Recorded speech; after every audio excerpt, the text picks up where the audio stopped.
It might surprise to learn that something called the Tablighi Jamaat movement, a hardcore and a very unique grassroots Islamic revivalist movement, has a history of less than 100 years. To be precise, exactly 98 years. It began in 1926. In 3 days, a great redeemer and bringer of peace and light and knowledge. His name was Sultan Balban. In just 3 days, he slaughtered 1 lakh Mewati Hindus in and around a radius of 15 kilometers in Delhi. तब से यहाँ तक the Maves have completely forgotten being cut off from their ancestral Hindu roots, and 90% of them are today entirely Muslims. Muhammad Ilyas in 1926, he was formerly a teacher in a madrasa. He got disgruntled because his teachers and his higher ups, his seniors, were not Islamic enough in their teachings. They were not hardcore enough. So he resigned from his position and came out and started this something called Tablighi Jamaat. The first great achievement, the first great success of the Tablighi Jamaat was the cold-blooded and heartless killing, murder of a great Hindu saint named Swami Shraddhananda. The basic teaching that they started with, and India they still persist with that, is मुसलमानो मुसलमान बनो. इनको ऐसा लगता है कि यार आप अपने ही घर के आसपास रह के आप इतना ज्यादा सीरियस नहीं ले सकते दीन को. इनका पैटर्न है 3 दिन की जमात, उसके बाद चिल्ला आता है 40 दिन की जमात, और उसके बाद 4 महीने की जमात. इनको इस तरीके से वर्गलाया जाता है कि भाई असल जिंदगी वो इस दुनिया की नहीं है, यहाँ पे हम मुसाफिर है. करने वाली जात अल्लाह की है. इंसानों से कुछ नहीं होता. अल्लाह के लिए हमें वक्त निकालना है. आपसे पूछा जाएगा कि भाई अल्लाह के लिए कौन कौन वक्त निकालेगा, तो इन्हीं के जो लोग हैं वो हाथ उठाएंगे कि भाई अल्लाह के लिए मेरा नाम लिख दो, ताकि वो जो बैठने वाले हैं उनको गिल्टी फील हो कि यार ये सब अल्लाह के राह में जाने के लिए रेडी है, मैं कैसा मुसलमान हूँ, मेरा ईमान इतना क्यों कमजोर है. जाएगा तो पैंट शर्ट पहन के, लेकिन जब आएगा तो कुर्ता पैजामा, वो भी कुर्ता बड़े भाई का और पैजामा उसका छोटे भाई के साइज का हो जाएगा, ताकि लोगों को पता चले कि भाई अब मैं थोड़ा सा सुधर गया हूँ और थोड़ा अल्लाह वाले काम कर रहा हूँ. वे बच्चे को बच्चा नहीं मानते, वे बालक को बालक नहीं मानते. उनके लिए सब इस्लाम के सेवा में एक इकाई है. यह बात पहले हमें जाननी होगी. हमारे पास शत्रु बोध की कमी है. हम शत्रु बोध से भी ज्यादा we have never understood the phenomenon of religion. Islam is not a part of multiculturalism, it is the erasure of culture. मैं कहता हूँ गजवाए हिंद जो है ये एक लिटमस टेस्ट है इंडियन मुसलमानों के लिए.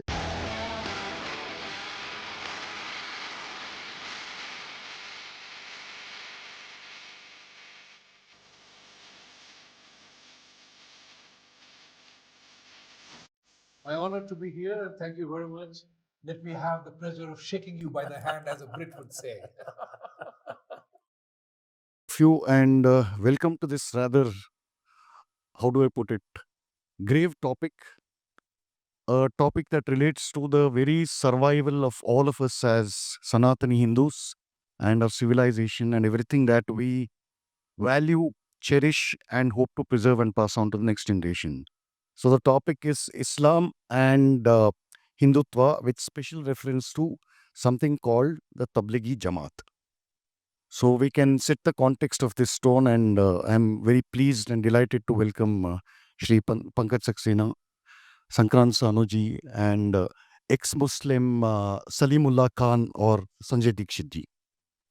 So इनका उपनयन मैंने करवाया, शुद्धिकरण मैंने करवाया.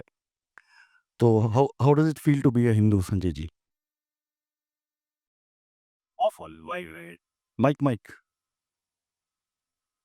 How does it feel to be a Hindu? Awful. Awful. So मतलब पूरा शुद्धिकरण नहीं हुआ.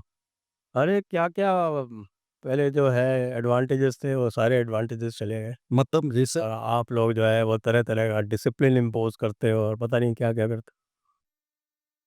पहले 4, 72 ये सारी चीज़ें था. तो चारों का क्या हो गया अभी, जैसे अब सनातनी हो. No future. चलो, on that humorous note, let's begin this. Let's set the context with the Tablighi Jamaat. It might surprise that थोड़ा brief historical context दे देता हूँ. It might surprise you that it might. Am I audible now?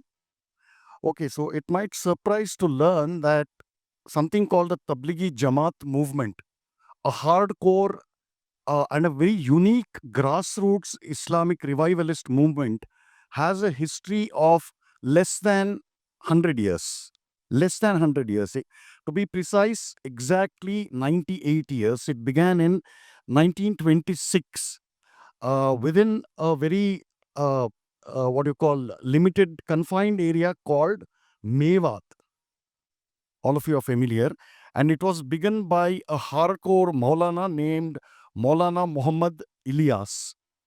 And his followers and his disciples eventually continued this work of Tablighi Jamaat. And it might also surprise to learn that the Mewati Muslims, also known as Mios or Mio Muslims, Mev, yeah. So they originally belonged to a subsect of Hindu Rajputs. And in not one day, but in 3 days, a great redeemer and bringer of peace and light and knowledge, his name was Sultan Balban. In just 3 days, he slaughtered 1 lakh Mewati Hindus in and around a radius of 15 kilometers in Delhi. तब से यहाँ तक the Mavs have completely forgotten being cut off from their ancestral Hindu roots, and 90% of them are today entirely Muslims. So wahan se it is no surprising what happened in Nuh just a few months ago. So when you put this in this kind of historical context, you will see how this erosion of the Sanatana roots of former Hindus have been occurring for what, nearly 1,000 years, 800 years at least. So in that context, this fellow Muhammad Ilyas, in 1926, he got disgruntled. He was formerly a teacher in a madrasa. He got disgruntled because his teachers and his higher ups, his seniors, were not Islamic enough in their teachings. They were not hardcore enough. So he resigned from his position and came out and started this something called Tablighi Jamaat in a few villages in and around Haryana and Mewat, like I said. And his initial work began with giving dawa, meaning an invitation to embrace Islam. And today, the Tablighi Jamaat movement has millions and millions of followers across the world. Wherever Muslims are there, there is a presence of the Tablighi Jamaat. And in 1988, it held its annual conference in a place called Raivind, which is near Lahore. And that conference was attended by more than 1 million Muslims from over 90 countries in the world. And this Raivind International Conference of Tablighi Jamaat, it has now become the second largest congregation of the Muslim world only after Hajj.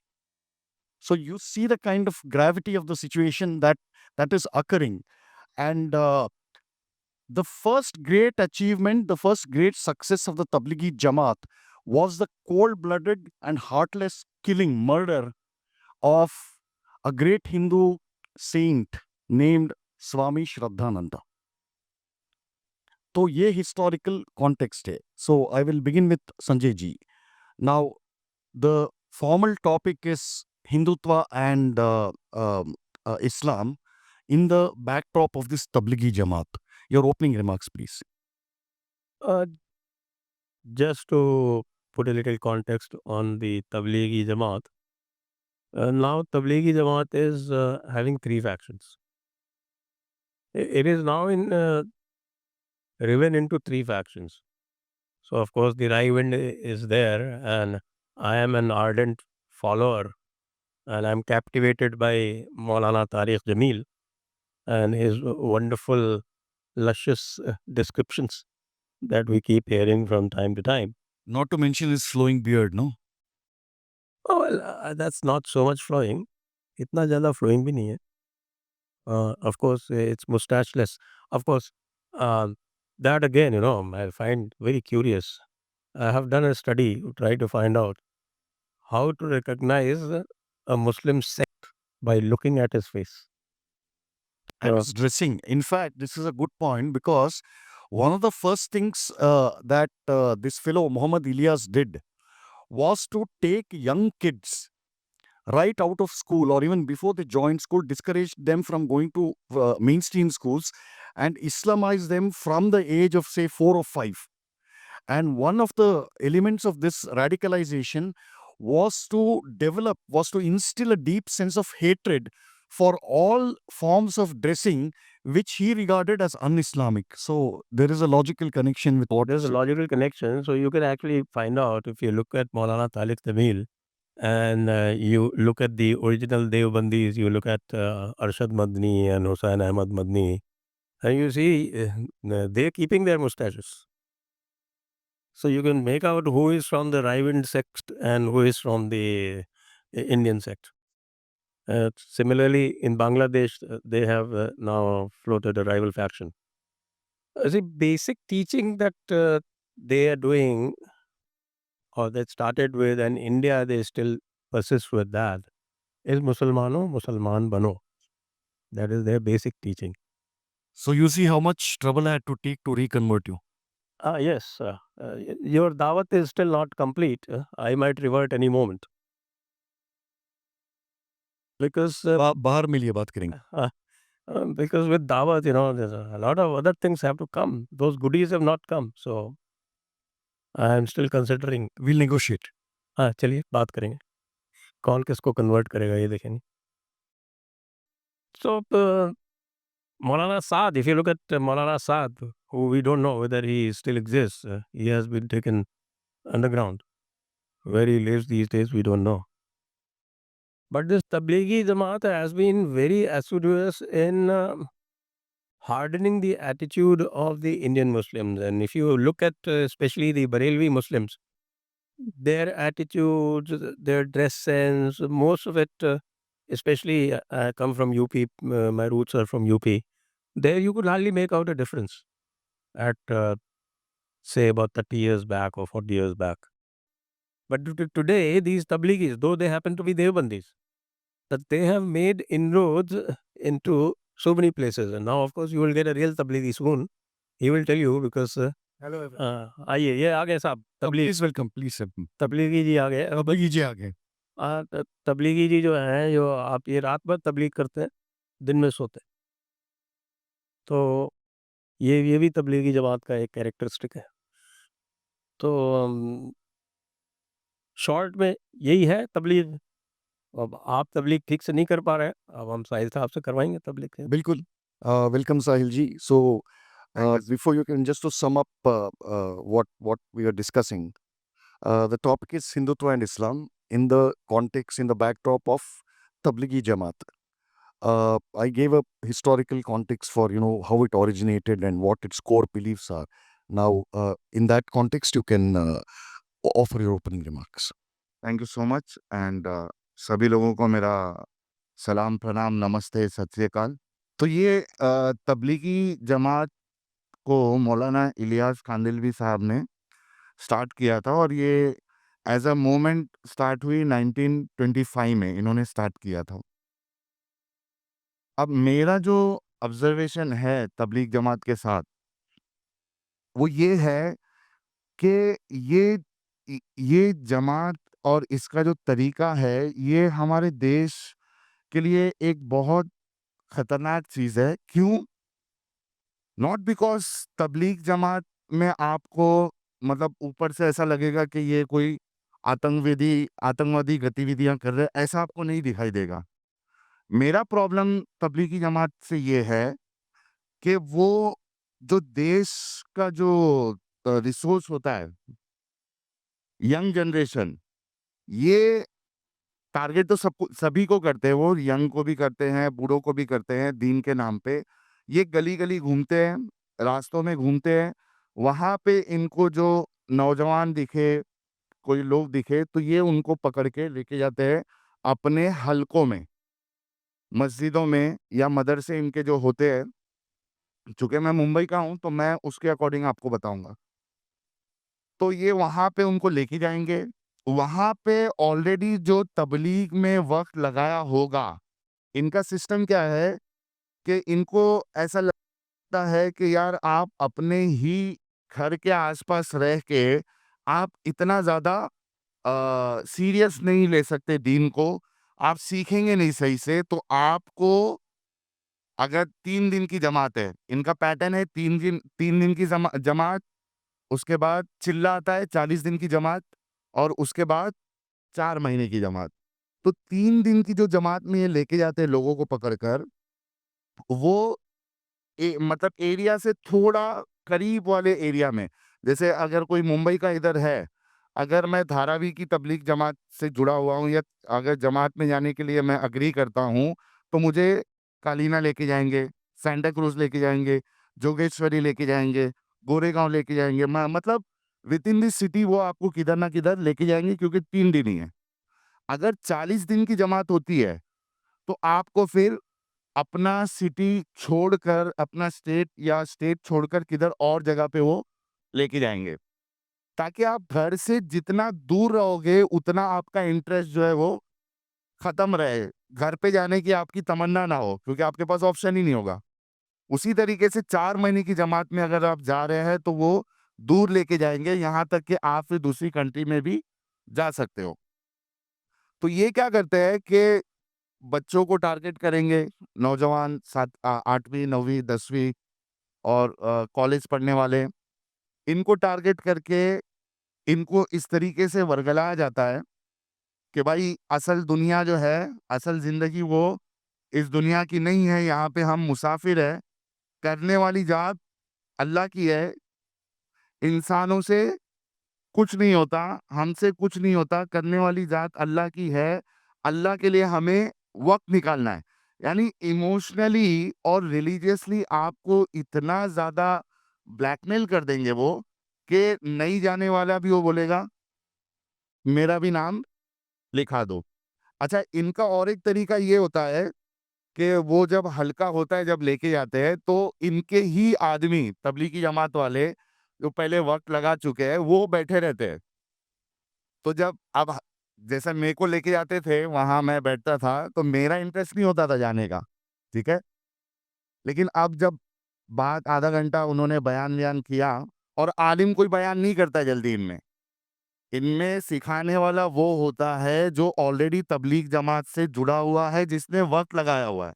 यानी तबलीग जमात में आलिमों से ज़्यादा value, मस्जिदों के आलिमों से ज़्यादा value उनकी है जो ज़्यादा तबलीग में वक़्त लगाया हुआ है। इनका ऐसा ग्राउंड लेवल पे सिस्टम होता है। तो वो जो इन्हीं के लोग होंगे, जब आधा घंटे का दर्स हो गया, सिखाना हो गया, उसके बाद आपसे पूछा जाएगा कि भाई अल्लाह के लिए कौन-कौन वक़्त निकालेगा? तो इन्हीं के जो लोग हैं वो हाथ उठाएँगे कि भाई मेरा नाम लिख दो, मेरा नाम लिख दो, अल्लाह के लिए मेरा नाम लिख दो। ताकि वो जो बैठने वाले हैं उनको गिल्टी फ़ील हो कि यार ये सब अल्लाह की राह में जाने के लिए रेडी है, मैं कैसा मुसलमान हूँ, मेरा ईमान इतना क्यों कमज़ोर है कि मैं एग्री नहीं कर रहा हूँ। तो वो बेचारा वो भी हाथ उठाता है। तो इस तरीके से ये लोगों को लेके जाते हैं। अच्छा, अब एक नॉर्मल पढ़ने वाला बच्चा, कॉलेज जाने वाला बच्चा, एमबीबीएस की पढ़ाई कर रहा है, या एक ऐसा मुसलमान जिसके खाने के वांदे हैं, वो रोज़ कमा रहा है, रोज़ घर पे पैसे लेके जा रहा है, टैक्सी चलाने वाला है, ओला चलाने वाला है, मज़दूरी करने वाला है, ये उनको भी उठा के लेके जाते हैं।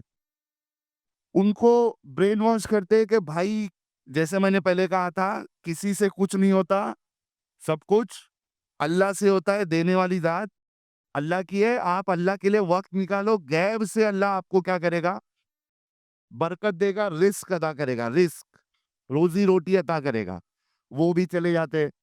तो ये मैंने जो पहले जो बात की थी कि हमारे देश की रिसोर्सेज़ जो है इसमें बर्बाद होती है।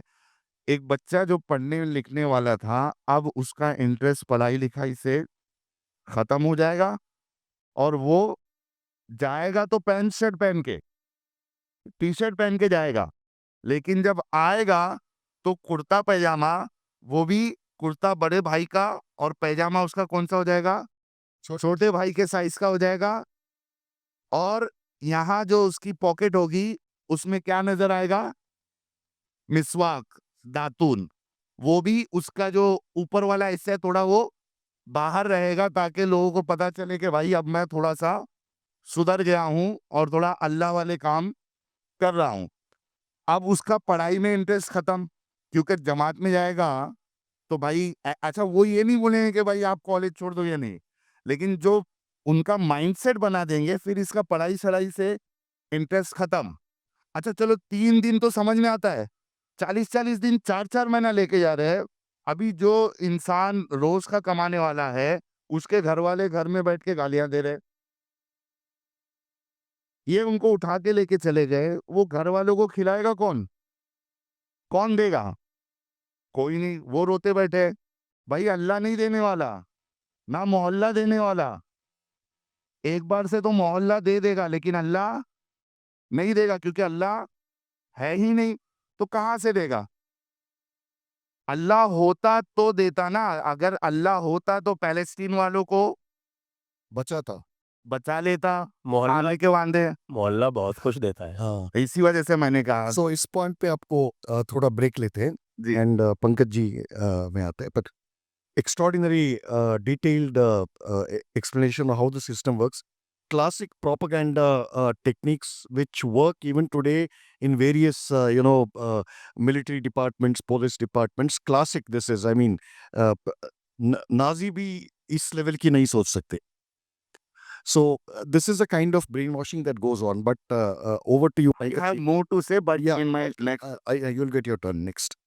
So Pankaj ji, one of the core beliefs of Tablighi Jamaat is to recreate the Arabia of the 7th century of Prophet Muhammad's time throughout the world, and because we are living in India as well. So, unke dress, imitate the Prophet in every, 100%, leading his lifestyle, dressing like him, behaving like him, this kind of thing, the pious and the thing. So, they want to recreate a mythical past, which might have never existed actually.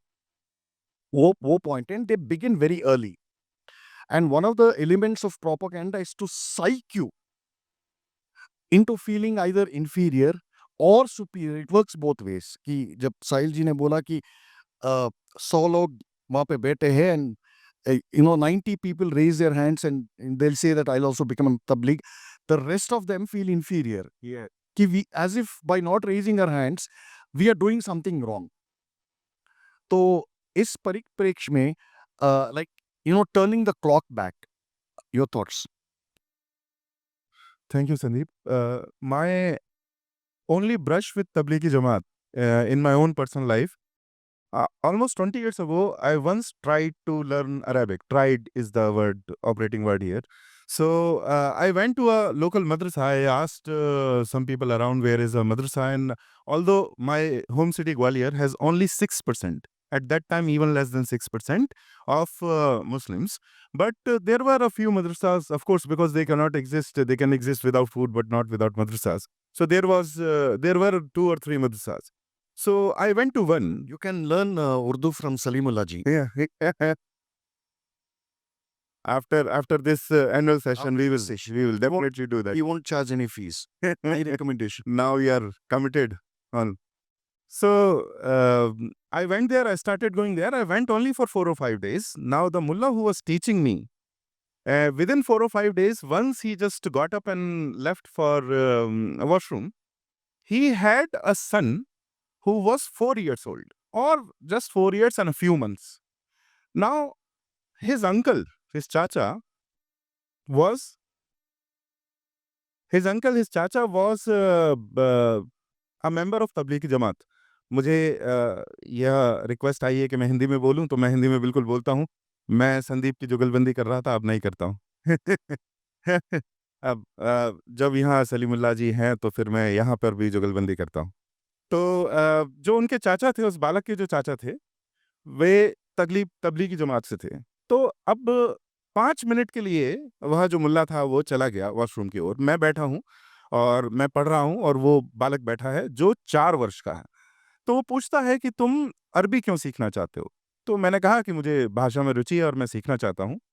तो बोले तुम हिंदू हो ना? हाँ, तो अगला उसका सीधे वह कहता है, तो तुम जब अरबी सीख रहे हो तो तुम इस्लाम क्यों नहीं कबूल लेते?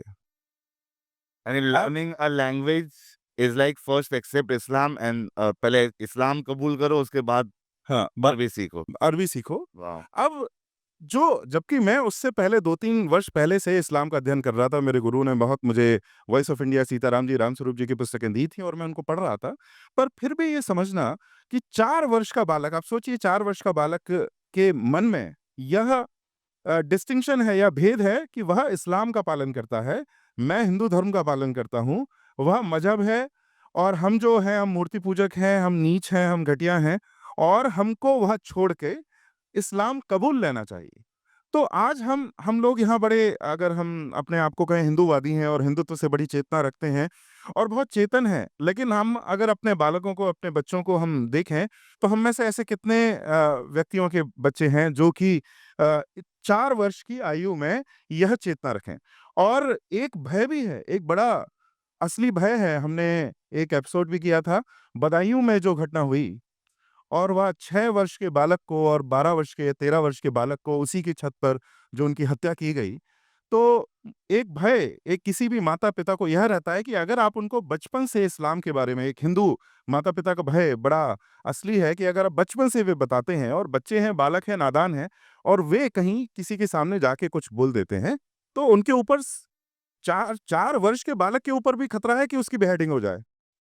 तो यह बड़ी दुविधा है कि आप किस आयु में उनको यह बताएँ और वहाँ उनका जो समाज है, वह 4 वर्ष की आयु से वो ये नहीं सोचते कि उसका भविष्य बर्बाद हो जाएगा। वे ये नहीं सोचते कि उसका जीवन हो सकता है वह बाद में किसी आईसिस की कॉल पे जाके और विदेश में जाके और वह मारा जाए। परंतु यह चेतना जो वो भरते हैं उनके अंदर कि यह इस्लाम या इस्लाम या इस्लाम है और इसके अलावा आपका जीवन नहीं है। तो जो मैंने कल भी कहा कि इस्लाम में कोई भी मनुष्य मनुष्य नहीं है।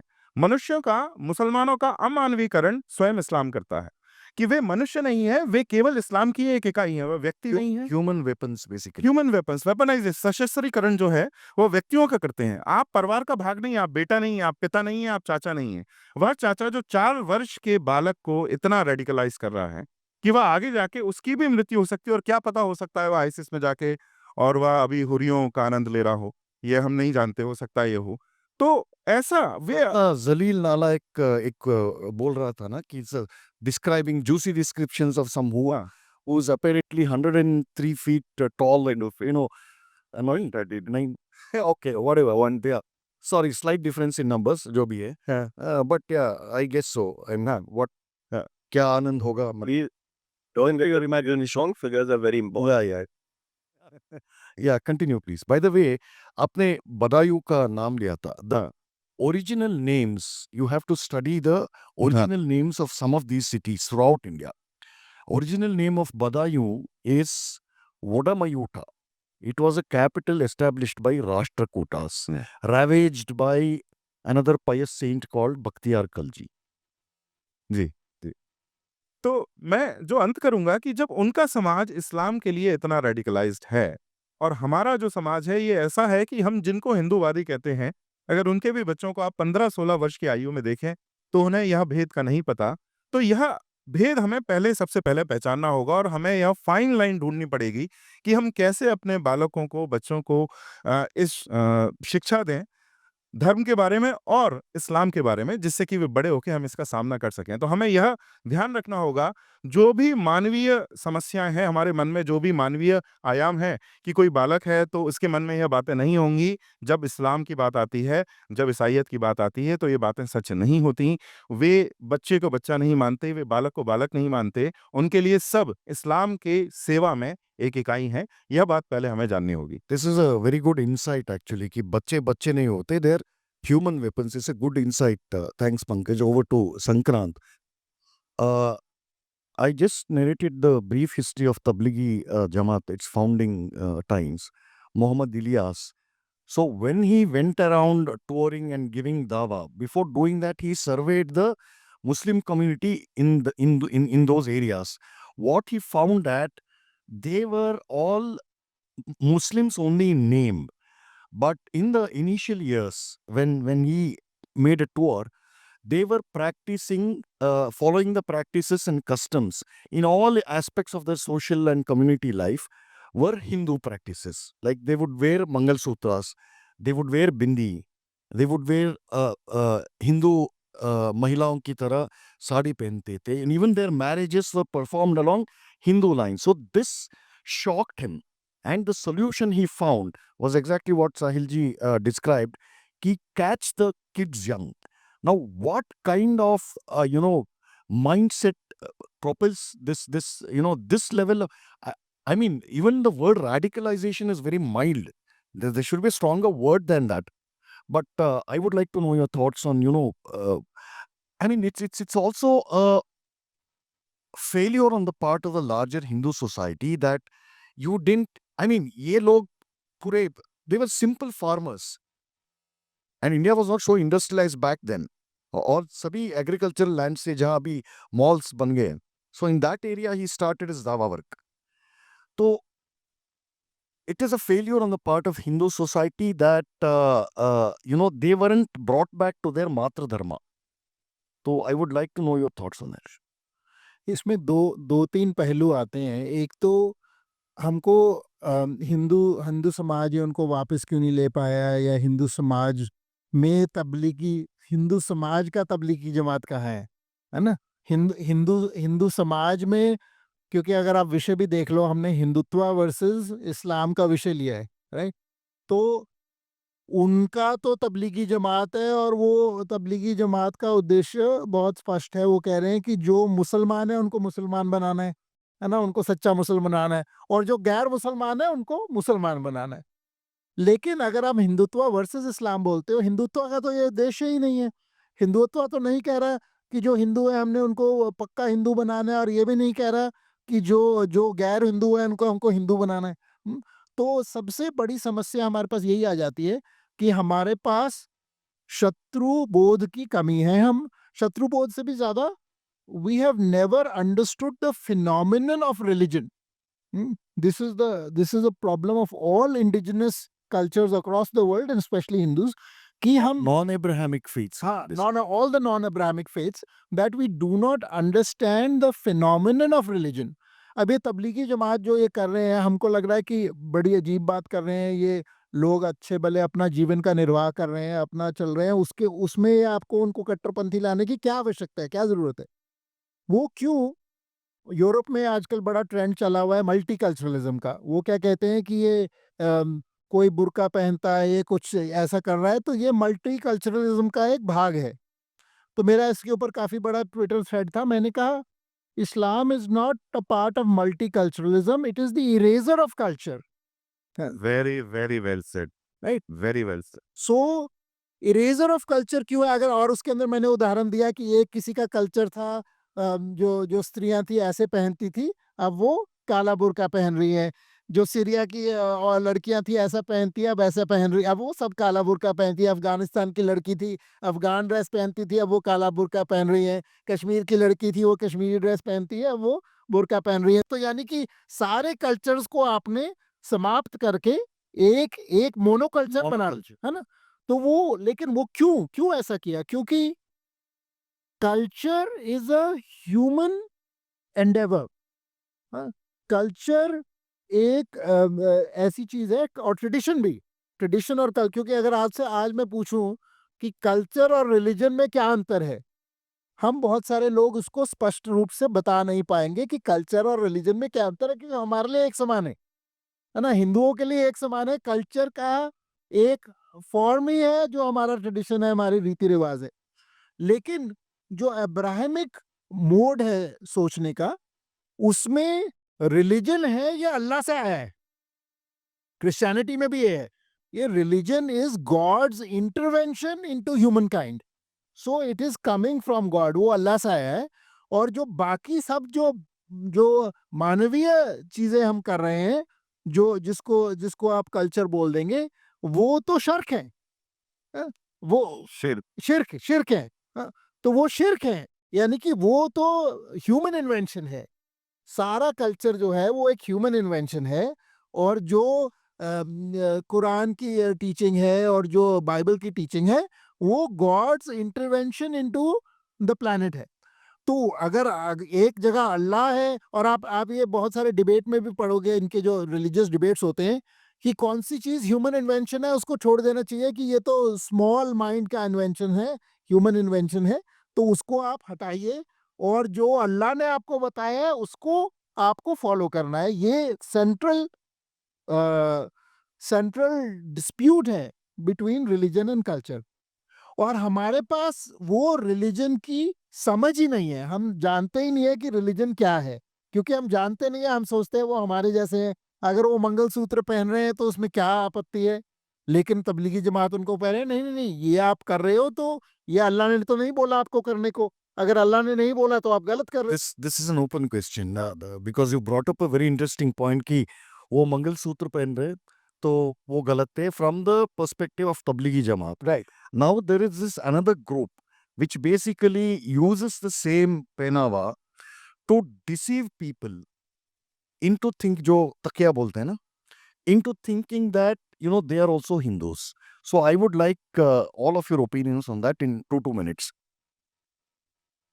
मैं एक बात जी जी जी let me please just finish the continue, point. continue please. तो उसमें मैं सिर्फ ये कहना चाह रहा था कि जो अगर हिंदुत्व वर्सेस इस्लाम और ये फ्यूचर ऑफ इंडिया का जो क्वेश्चन हमने विषय लिया है, तो दो बातें हैं। पहली बात तो हमको रिलीजन को समझना पड़ेगा। संजय जी ने पुस्तक भी लिख दी है, all religions are not the same. मैं सबको दिवाली गिफ्ट में आपके सब मित्रों को दो, और खासकर अपने सेकुलर फ्रेंड्स को अवश्य दीजिए। तो पहली बात तो सबसे जो बड़ा कारण है हमारी हमारी हार का, वो है कि हम इतने वर्षों में रिलीजन को समझ नहीं पाए, और आज भी हम रिलीजन को समझते नहीं हैं, है ना, कि किससे। और दूसरा, हमको अडेप्ट करना पड़ेगा, यानी कि अगर हम हिंदुत्व वर्सेस इस्लाम करें, जब तक हिंदुत्व एक इवेंजलाइजिंग फोर्स नहीं बनता, है ना, जब तक हम नहीं कहते कि वो 5 को कन्वर्ट करेंगे तो हम 500 को कन्वर्ट करेंगे, तब तक इसका कोई हाँ वो हुआ हाँ? था why स्वामी श्रद्धानंदा was murdered बिल्कुल was precisely for trying to do बिल्कुल। this वो और शुद्धि एंड संगठन मूवमेंट बिल्कुल इसीलिए इसीलिए उनका उनका और इसलिए क्योंकि मैं लगभग सारा जीवन अमेरिका में ही लगाया, 30-35 साल, तो मैं उसकी दृष्टिकोण से एक इंसिडेंट बताता हूँ। एक मुझे वाइट लड़की मिली, कुछ 24-25 इयर्स की होगी। वो उसने इस्लाम कबूल कर लिया था, तो मैंने उससे पूछा कि क्या व्हाट वाज द रीजन, क्या क्या किस लिए किया। तो उन्होंने कहा, मेरे को ना वहाँ पर कम्युनिटी की फीलिंग बहुत अच्छी मिलती है। हाँ, उसने कोई थियोलॉजी नहीं देखी, उसने वो नहीं देखा, उसने कहा कि मेरे को बहुत वेलकमिंग लगता है, और उनके उनके नियम भी हैं, मेरे को अच्छा लगता है पालन करना, और उनकी कम्युनिटी की फीलिंग मुझे बड़ी अच्छी लगती है।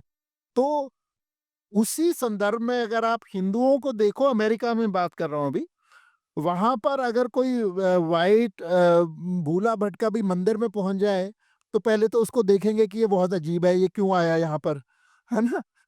और एक क्यों आया, और उसके बाद अगर वो कहता मैं हिंदू बनना चाहता हूँ, वो कहेगा नहीं नहीं नहीं, हम तो बनाते ही नहीं है किसी को, है ना, we do not convert people. ये हमारा प्राइड की, हम इसके बारे में बहुत, Yeah, you are already a Hindu. You are already a Hindu, और आपको जरूरत क्या है, बी अ गुड क्रिश्चियन। वो कह रहा है मेरे को नहीं रहना क्रिश्चियन। मैं कह रहा मेरे को मुक्ति दिला दो, मुझे नहीं क्रिश्चियन रहना। वो कह रहे नहीं नहीं, बी अ गुड क्रिश्चियन, आप जाओ यहाँ से, क्यों आ रहे हो। तो हमारे नहीं, इस्कॉन वाले नहीं करते। तो बहुत कम है, और इस्कॉन इस पक्ष में मैं इस्कॉन की बहुत तारीफ करूंगा कि इस्कॉन वालों ने किया है, और उन्हें वो तबलीगी कर रहे हैं ना, तो इस्कॉन वालों ने उनको उनको नया नाम दिया, उनके वस्त्र बदले, उन्हें पूरा का पूरा आपने वो किया, और वो सबसे जो पक्के हिंदू है फिर वो इस्कॉन वाले बनाए। लेकिन अधिकतर जो हमारे गुरु हैं, वो कहते हैं कि आपको इसकी आवश्यकता नहीं है। तो वो हमको सोच बदलनी पड़ेगी, क्योंकि आज की दुनिया में एक नंबर्स गेम है, और अगर भारत का आपको फ्यूचर रखना है तो वो नंबर्स गेम में हमको खेलना पड़ेगा। पक्का wonderful summation Sankrant ji and over to Shri Huzoor Salimullah Khan. तो हाँ, तो संक्रांत जी ने इनके इसमें in his submission he mentioned about Muslim women wearing Hindu dresses and Hindu decoration, जो भी वस्त्राभरण जो भी बोल रहा है। So from one perspective, what he said that the Tabligis hate this because they regard it as completely un-Islamic and haram and the rest of it. So those that dressing style has to go. But there are some factions within the Muslim community which use this to deceive Hindus. जो तकिया बोलते हैं आजकल बहुत बोल रहे हैं most common thing is you go to a hotel which is called hotel Shiv Shakti so खाने के बाद आपका यूपीआई स्कैन करते हैं it will be some Mohammad नूर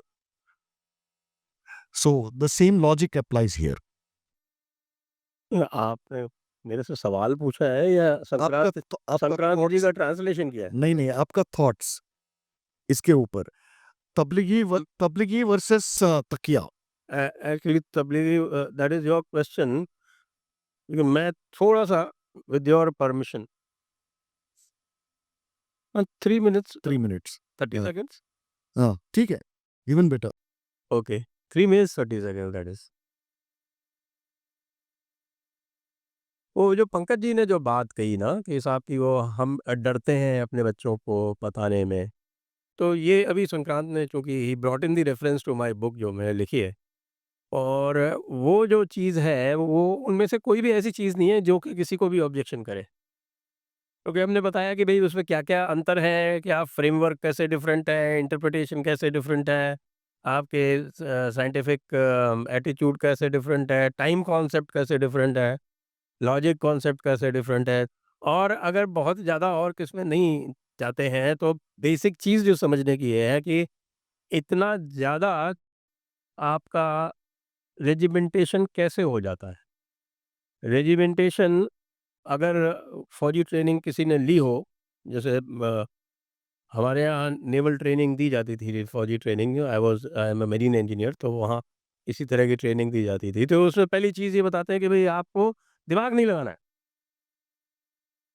दिमाग फौजी ने लगाया तो उसको डिसमिस कर देंगे तो दिमाग नहीं लगाना है दिमाग नहीं लगाने के लिए एक बहुत अच्छा टूल है और वो टूल है जो कालबोध है एब्राहमिक रिलीजन्स का जो कि सिंगल लाइफ है आपकी सिंगल लाइफ रेजिमेंटेड लाइफ आपको यहाँ क्यों भेजा गया है आपका इम्तहान लेने के लिए भेजा गया है और अगर आप कुछ भी गड़बड़ करेंगे तो आप हमेशा के लिए जहन्नुम में जाएंगे वहाँ आपकी खाल उतारी जाएगी पकौड़े की तरह तली जाएगी या पराठे की तरह तली जाएगी पता नहीं ये तो बेहतर बताएंगे साहिल जी पिछवाड़े के सुराख से जंजीर डाल के आपके मुंह के सुराख से बाहर निकाला जाएगा गे टाइप की पनिशमेंट आपको अल्लाह देगा ये इट्स मेंशन इन द तफसीर एक्चुअली ये मैं अपने तरफ से नहीं कह रहा हूँ हाँ, बिल्कुल तो ये तो सब चीज़ तफासिर में अहादीस में है तो ये जो रेजिमेंटेशन है आप किसी के साइकोलॉजी से सोचने का प्रयास करें कि अगर आपके पास केवल एक ज़िंदगी है,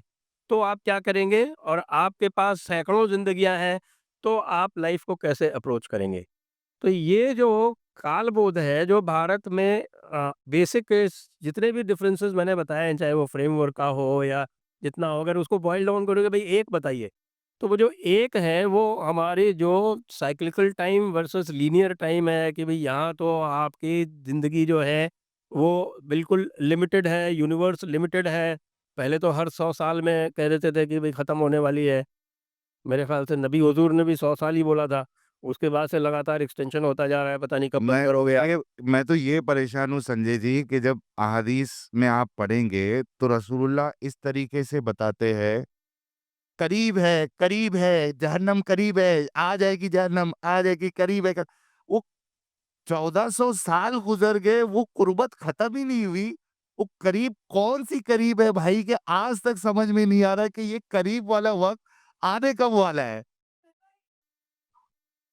गजवा हिंद के ऊपर तो इनका जो है ना अलग अलग कॉन्सेप्ट है अगर पाकिस्तानी मुल्ला से पूछोगे तो वो अलग जवाब देगा यहाँ के धोखेबाज पिंपल कंसीलर मुल्ला से पूछोगे तो वो अलग जवाब देगा दूसरों से पूछोगे अलग जवाब देगा पहले वालों से पूछोगे अलग जवाब देगा आपको एक जवाब गजवाई हिंद पे कभी भी नहीं मिलेगा लेकिन चूंकि आपने गजवाई हिंद की बात कर दी यहाँ पे बहुत सारे मोमिन हजरात धोखा देने के लिए आपको इंडिपेंडेंस डे में रिपब्लिक डे में मदरसा ही क्यों ना हो वो झंडा वंदन करते हुए आपको दिखेंगे और ऐसा बताएंगे। मतलब उनको भी ऐसा लगता है कि भाई हमको शो करना पड़ेगा कि हमको देश से मोहब्बत है। अच्छा, ये भी सवाल करेंगे इनके जो स्पीकर्स होते हैं कि हमको ही क्यों साबित करना है कि हम देश से मोहब्बत करते हैं, लेकिन साबित करने की पूरी कोशिश करेंगे। मैं कहता हूँ, मैंने इस पे स्ट्रीम भी की थी और कुछ लोगों ने इसी टॉपिक के ऊपर इस्लाम छोड़ा था। मैं कहता हूँ गज़वाए हिंद जो है ये एक लिटमस टेस्ट है इंडियन मुसलमानों के लिए। बाकी सारी चीज़ छोड़ दो। आप उससे पूछो और एक देश के लिए मोहब्बत नेचुरल है कि मुसलमान में भी रहेगी, क्योंकि स्कूल में हम अगर पढ़ते हैं तो वहाँ पे राष्ट्रीय गीत पढ़ते हैं, तो वो एक फीलिंग अंदर आती ही आती है। मैं कहता हूँ इसका फ़ायदा उठाया जाए। अगर कोई आपका दोस्त है, वो कहता है मैं देश से प्यार करता हूँ, वहीं पे जो है लोहा गरम है, हथौड़ा मार दो।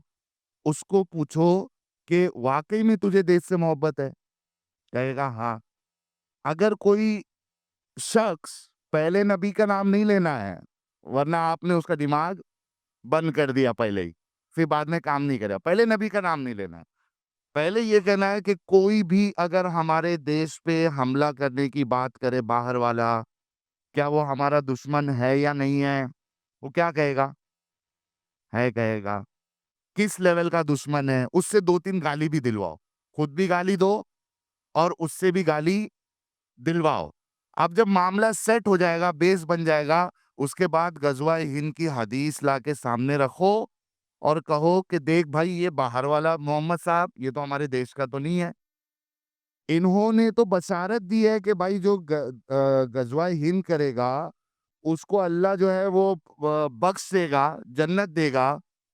यहाँ इन्वेड करने की बात कर रहे हैं आपके रसूलुल्लाह, आपके बेहतरीन नमूना जी, बेस्ट रोल मॉडल जी। तो ये तो हमारे देश में हमला करने की बात कर रहे हैं। आप बताओ दुश्मन हुए या नहीं हुए? आपने अभी थोड़ी देर पहले एग्री किया था कि हमारे देश पे जो भी अटैक करने की बात करेगा वो हमारा दुश्मन है। बेहतरीन रोल मॉडल दुश्मन हुए या नहीं हुए? अब चूज कर कि देश चाहिए या रसूल चाहिए। उस ये लिटमस टेस्ट है। अब क्या करेगा वो? क्या करेगा? कुछ लोग रसूल की तरफ अगर जाएंगे। नहीं, अगर वो तबलीग हो गया तो क्या तबलीग हो गया? ये बंदा जो फिक्शनल बंदा बोल ये जो अगर ये जो अगर बोल वो रहे हैं हाँ, अगर वो तबलीगी निकला तो अरे तो ये हिंदू तबलीगी तो कर रहे हैं। तो इस तरीके से अच्छा आप 30 सेकंड्स में खत्म कीजिए क्योंकि ये वाला क्वेश्चंस ओके। तो इस तरीके से आपने जो है वो बताना है उनको और बताना है कि भाई क्यों रसूल हमको नहीं चाहिए, हमारे देश के लिए ये रिलीजन जो है इट्स नॉट गुड फॉर हमारे, क्या किसी के लिए भी सही नहीं है, पूरी दुनिया के लिए सही नहीं है। पूरी दुनिया परेशान है इनसे और इनकी आइडियोलॉजी से। Thank you. जी now let's go for the Q&A। पहले first question Pankaj ji, how do you address the issue of Shirdi Sai Baba Jamati, which is equally dangerous? Anybody can answer this, but very briefly. जी Question by Shivakunj Bharatwaj. I have a very definite opinion on this. हम यहाँ बात कर रहे हैं तबलीगी जमात की एक तरह से क्रिटिसाइज़ कर रहे हैं, तनकीद कर रहे हैं, आलोचना कर रहे हैं। बात अभी साहिल भाई ने कही कि भई दूसरों को कन्वर्ट कैसे करना है। यहाँ पर एक आरोप है कि साहब कि कोई मुस्लिम संत थे, उनको हिंदुओं ने कन्वर्ट कर लिया है और उनकी मूर्ति बना ली, लेकिन उस पर भी लोगों को आपत्ति है। तो भई इसका मतलब तो आप नहीं चाहते कि कोई भी वापस आए। तो अगर ये एटीट्यूड है, मैं तो उनकी बहुत प्रशंसा करता हूँ जिन्होंने, यदि वो थे, वैसे जो इतिहास है वो एग्ज़ैक्टली वो नहीं है। कुछ लोगों ने उसमें बहुत सा जो है वो उल्टा-पुल्टा डाला है, I don't agree with that. लेकिन मान लिया एक बार बात सही भी है अगर, तो भी अगर कोई जो है वो मुस्लिम हिंदू संत बन गया, उसको लोगों ने हिंदू बना दिया। चलो वो स्वयं नहीं बना, लोगों ने उसको हिंदू बना दिया। क्या तकलीफ़ है भई? और इतनी बड़ी घर वापसी हो गई। संजय जी, उनके जरिए से तो अल्लाह को पल पल जो है वो चिढ़ दिलाई जा रही है। लोग शिर्क कर रहे हैं, अल्लाह को शिर्क से ही तो सबसे ज्यादा नफरत है। तो मैं तो ये बहुत अच्छा मतलब एक डिफरेंट एंगल आपने पेश किया है, और ये तो अल्लाह को चिढ़ और उसको तपाने का काम कर रहे हैं, तो it's a good job actually, करो जाके और पूजा। जी, मैं भी यही मत रखता हूँ। और दूसरा, हम एक ढंग है हमें यह मापने का कि कोई भी प्रक्रिया, इस तरह की कोई भी संस्था हिंदू धर्म के हित में है या नहीं है। वह हिंदू धर्म का लाभ कर रही है अथवा इस्लाम का लाभ कर रही है, आप ये देखिए। तो अगर आप शिरडी के साईं बाबा की बात देखते हैं और उनका जो प्रभाव देखते हैं देश के ऊपर, तो वह इन ग्रुप के अंदर है। हमें ये देखना पड़ेगा स्वयंबोध, शत्रुबोध में कि हमारे पास कौन हमारा है और कौन हमारा नहीं है। बल्कि इसमें एक और एंगल है। ये जो लोग जो कर रहे हैं, इसमें ऐसे लोग शामिल हैं जो ये चाहते हैं कि वो वक्फ बोर्ड जो है, वो पूरी सारी संपत्ति है उसको टेक ओवर कर ले। जी। और जहाँ जब इस तरह की बातें होती हैं, तो हम उसको फैसिलिटेट करते होते हैं। जी, जी। अच्छा, तो नेक्स्ट और उनसे जो प्रेरित, जो साईं बाबा से, शिरडी के साईं बाबा से प्रेरित जो दूसरे संस्थान हैं, जो आज आंध्र और तेलंगाना में काम कर रहे हैं, वो ईसाई संस्थानों से भी लड़ रहे हैं और हिंदुओं के लिए वो बहुत बड़ा स्तंभ बने हुए हैं। तो हमें यह भी देखना पड़े। Sanjay Jikchit sir, question by Kshitij. He's given some timelines. You can answer it very briefly. Sanatani revival, if not, next partition, if not, Ghazwa-e-Hind, the end. Quite poetic. And it's not poetic, it's cryptic. Yeah, ठीक है. You want, yeah, ठीक है. Next question. हाँ, नहीं, मैं बोल देता हूँ। हाँ, ठीक है. 2037, 2047, 2057, done. End. Okay, good one. Next question, you might want to take it. Conversion करने के लिए मुस्लिम्स हर किसी को अपना नबी बता देते हैं, जैसे जीसस क्राइस्ट को अपना नबी बोलते हैं, लॉर्ड शिवा को भी अपना नबी बोल देते हैं. इसको काउंटर कैसे करें? भविष्य पुराण में भी ये मिलता है कि Muslims worship Lord Shiva. Piyush Sachdeva. पहली बात तो काफ़ी ये मनगढ़ंत चीज़ें भी बना देते हैं, इस पुराण में ऐसा लिखा है, उस पुराण में ऐसा लिखा है। वैसे मैं तो कहता हूँ महामद का मतलब होता है जिसका मद बहुत बढ़ गया हो, है ना? तो हम तो उसका वही मतलब लेंगे जो पुराण में लिखा है। तो लेकिन ये कन्वर्जन की टैक्टिक्स है, आप इवेंजलिस्ट में भी, क्रिश्चियन इवेंजलिस्ट में भी देखते हो, और ये मुस्लिम इवेंजलिस्ट में भी देखते हो कि वो कहते हैं कि क्रिश्चियंस भी ये कहते हैं कि आपका, पहली तो कहते हैं आप डेविल वर्शिपर हो, आपको कुछ मानेंगे नहीं, ये सब गलत है। उसके बाद दूसरी टैक्टिक ये है कि नहीं आप सही हो, लेकिन उसकी कंप्लीशन क्रिश्चियनिटी में हो रही है ना? उसकी फाइनल कंप्लीशन इस्लाम में हो। वो समानाधिकरण करते हैं. लेकिन Christ is Krishna, Mary is Meera, this kind of nonsense. Jesus was a great yogi और वो सब है ना, तो उसी को हम लेकर उसको मोड़ सकते हैं। और this is one of our failings. जैसे एक तबलीगी में, क्रिश्चियन इवेंजिकल कॉलेजेस में पूरे के पूरे लेसन करिकुलम्स हैं कि आप इस बात को इस तरह से काटो, इस बात को इस तरह से काटो, ये आप बनाओ। हमने वो होमवर्क ही नहीं किया हुआ। हमको वो होमवर्क करने, इंस्टीट्यूशनली हमको होमवर्क करने की जरूरत है। थोड़ा, वैसे मैं आर्य समाज को क्रिटिसाइज करता हूँ, लेकिन थोड़ा होमवर्क आर्य समाज ने किया था, है ना? लेकिन जनरल हमारी मूवमेंट्स हैं जो संघ में या हिंदुत्व में, या हमने वो होमवर्क किया ही नहीं कि क्या क्या इनके आर्ग्यूमेंट्स हैं, उनको किस किस काटना है, और फिर उसको कैसे उनको विरोध में लेकर जाकर हमको लेके आने लो। Absolutely. Wonderful answer. Next question is for साहिल भाई. आप एक्स मुस्लिम कब बने और कैसे? Keep it very brief. या तकरीबन 5 साल हो गया है एक्स मुस्लिम बन के। इस्लाम को जब मैंने आउट ऑफ द बॉक्स, इस्लाम की पट्टी हटाकर उसके कॉन्सेप्ट्स को देखना शुरू किया, उस पर गौर करना शुरू किया, और रसूलुल्लाह की जो दूसरी ज़िंदगी है जो लोगों को बताई नहीं जाती है, मुसलमानों को बताई नहीं जाती है, क्योंकि मुसलमान खुद कभी कुरान पढ़ता नहीं है, हदीसों का मुताला करता नहीं है, वो टोटली डिपेंडेंट होता है मुल्ला मौलवियों पे। तो जितना सिखाया जाता है, बताया जाता है, उसको उतना ही पता होता है।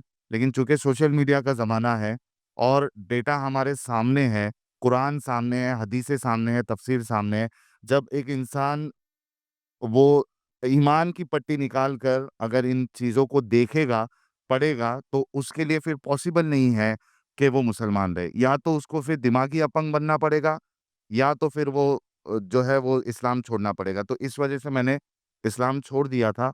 मुझे लास्ट में थोड़ा मौका मिलेगा ना टॉपिक के ऊपर बोलने का? कुछ बच गया था मेरा बोलना। We have to check with the organizers. Okay, 3-4 minute मुझे था। अभी बोल। नहीं नहीं, लास्ट में बोलते हैं, पहले क्वेश्चंस खत्म कर देते।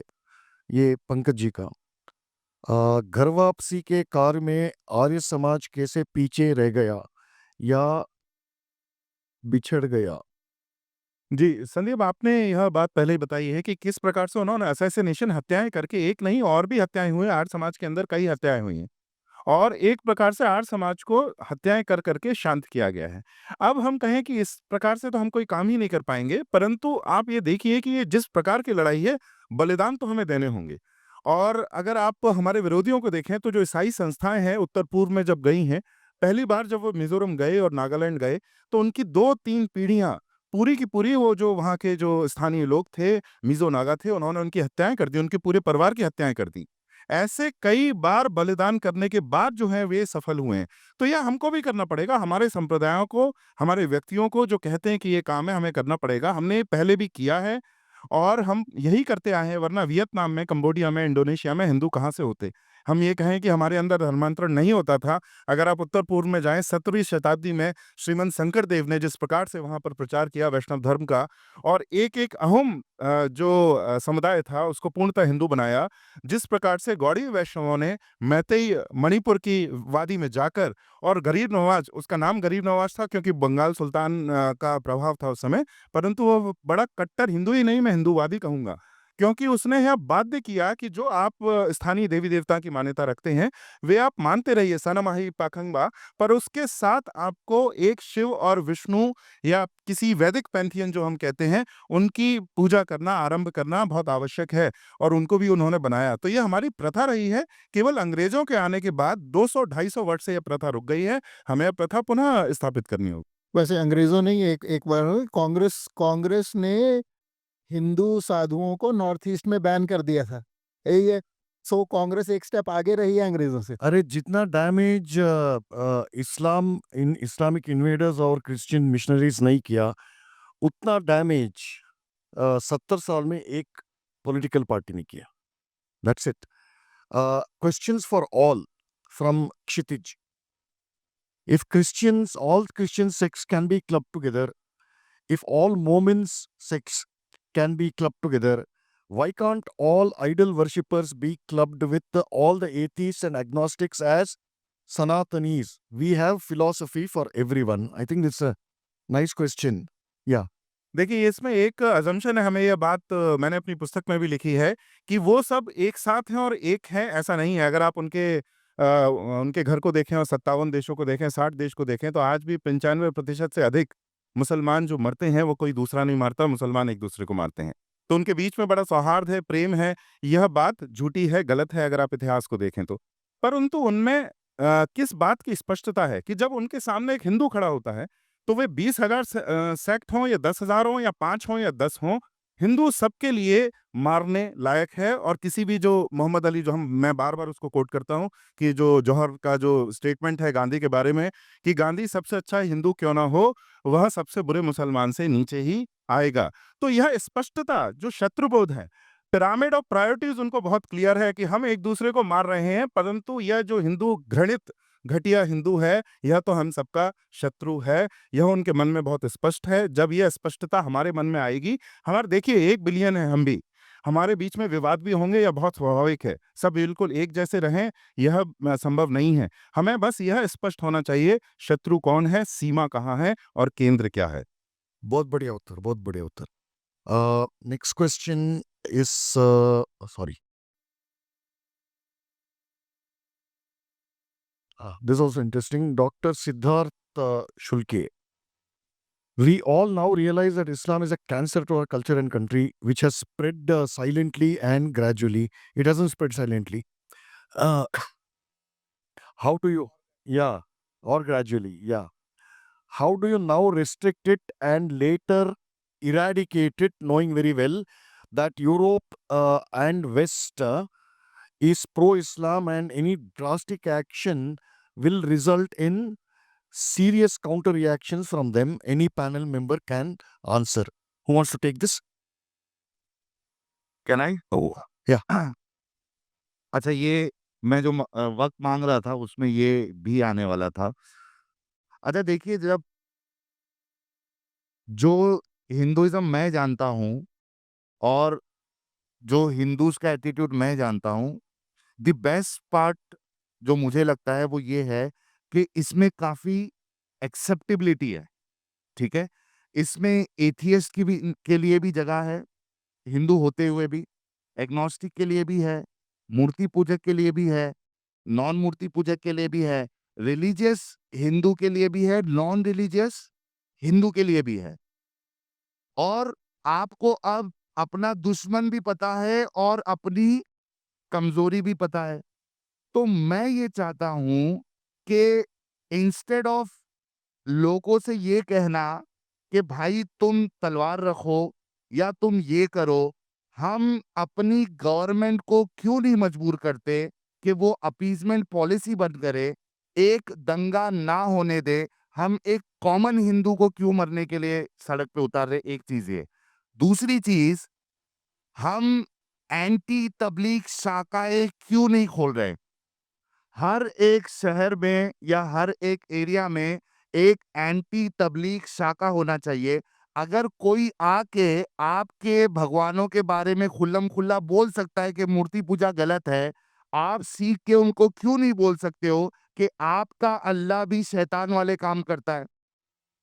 जो शैतान करता है वही आपका अल्लाह भी करता है, तो क्यों मैं ना कहूं कि अल्लाह ही शैतान है? और दलीलों की रोशनी में, रेफरेंसेस के साथ, हवा हवाई बात नहीं। अल्लाह शैतान भी गुमराह करता है, अल्लाह भी गुमराह करता है। तो क्यों नहीं एंटी तबलीग शाखा खोली जाए और वहां से ये जो कैंसरस चीज बताई गई है, लोगों को उसके बारे में बताया जाए, हिंदुओं को भी बताया जाए और मुसलमानों को भी बताया जाए। ये क्यों नहीं होता है? ये मेरी मांग है या ये मेरी रिक्वेस्ट है सारे हिंदू ऑर्गेनाइजेशन से, जो बड़े बड़े जिनके पास रिसोर्सेस है, कि वो एंटी तबलीग शाखाएं खोले। क्योंकि आपको अभी अपनी कमजोरी मालूम पड़ चुकी है। एक बड़ी कमजोरी, आपको अपने धर्म का नहीं पता, अपनी किताबों का नहीं पता, अपने कॉन्सेप्ट्स का नहीं पता, और उससे बड़ी प्रॉब्लम आपको इस्लाम का नहीं पता। अगर ये नहीं पता रहेगा तो भाई फिर रोते मत बैठना कि हमारे बच्चे मुसलमान हो गए, हमारी बच्चियां मुसलमान होगी। ये बाद में रोते रोते बैठोगे, इसका कोई फायदा नहीं होने वाला। पहले से अपने घर वालों को, अपने बच्चों को इस्लाम की हकीकत बताओ, उनको सिखाओ कि ये कोई, अगर उनको ये कहना है कि they they should expect someone coming to them and teaching Islam, उनको ये पता होना चाहिए कि अगर आप कॉलेज जा रहे हो, please expect someone who will come and teach you about Islam. जब पहले से ही उसको मालूम होगा कि एक शैतान आएगा मेरे पास, एक शैतानी मजहब कबूल करवाने के लिए, तो ये प्रिपेयर्ड रहेगा नहीं रहेगा बच्चा? आप लोग पता नहीं क्या शर्माते हो, क्या करते हो, बताते नहीं हो अपने बच्चों को, अपने भाइयों को नहीं बताते हो, अपनी बहनों को नहीं बताते हो, और जब कोई उनको लेके चला जाता है फिर रोते बैठते हो। Prevention is better than cure, हमेशा कहता हूं मैं। पहले से इस्लाम अपने बच्चों को बता के रखो ताकि वो किसी के झांसे में ना आए। तो मेरी तो भाई यही रिक्वेस्ट है कि अपने बच्चों को भी बताओ, और हर मोहल्ले में या एरिया में एक एंटी तबलीग शाखा होनी चाहिए। जी। बहुत बढ़िया. So I think on that note we can conclude this rather exciting informative and very fruitful discussion. It was my privilege and pleasure to host it, and I hope I've convinced former Salimullah Khan to we'll meet for negotiation outside. So thanks everyone, and before leaving, we have a prize for the best question asked by Shri Kshitij ji. Please come on the stage. So the book is ओंकार नाथ की विश्व में इस्लाम ये पुस्तक है, आप इसको अवश्य पढ़िए। और जैसे साहिल भाई कह रहे हैं, हमको इस्लाम के बारे में जानना बहुत ज़रूरी है और जानकर बताना बहुत ज़रूरी है।